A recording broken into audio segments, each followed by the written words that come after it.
Today, we're going to build a Sith Infiltrator using 15 Lego pieces.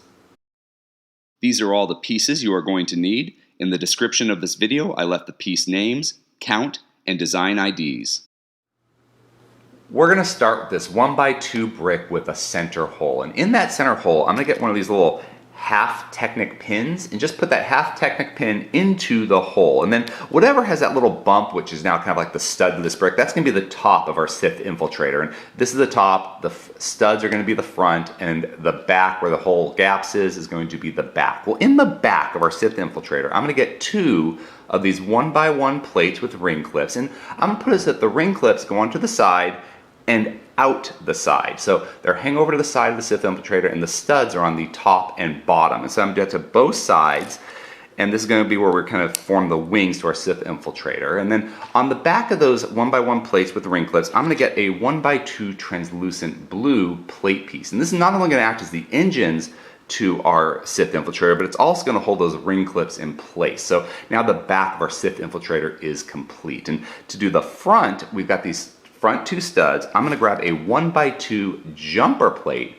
put that 1x2 jumper plate on those front two studs like this to get a single stud in the center.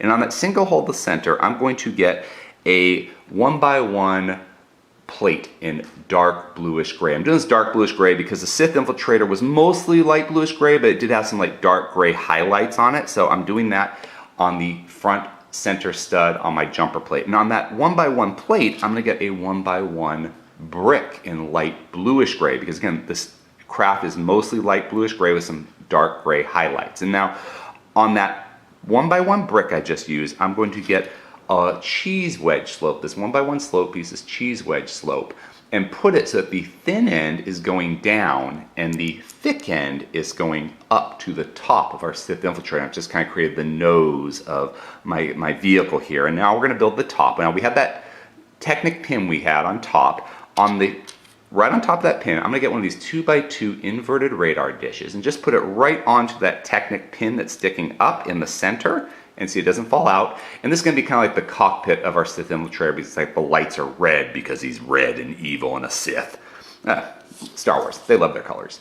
And then on top of that translucent red radar dish, I'm going to get a light bluish gray inverted radar dish and just stick it right there on top. And we've got the top of our Sith Infiltrator completed. And now we're going to do the wings. Now, this is actually a Lego Advent Calendar design from years ago that I never liked. It didn't look right to me. And then I was kind of making my own Sith Infiltrator, and it occurred to me how to fix this very simply.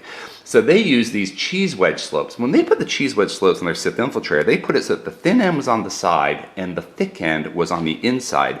But to me, it made it look too bulky. And because these pieces, I get what they're trying to do. They're trying to make like that curved wing effect, but because these are solid pieces, it was lost and it just looked like thick wings. So all I did was I took those cheese wedge slopes that they had already used and I just flipped them around. So now I had the thin end pointing towards the center and the thick ends going out. And I thought this did a better job of representing those curved wings we see on the Sith Infiltrator that Darth Maul was piloting in the film. So we're going to do that to both sides, and we'll have a completed Sith Infiltrator for Darth Maul to fly across the galaxy hunting Jedi, and what I believe is a more accurate movie representation. If you enjoyed this video, please subscribe or check out some of our other videos. Until next time, let's keep building together.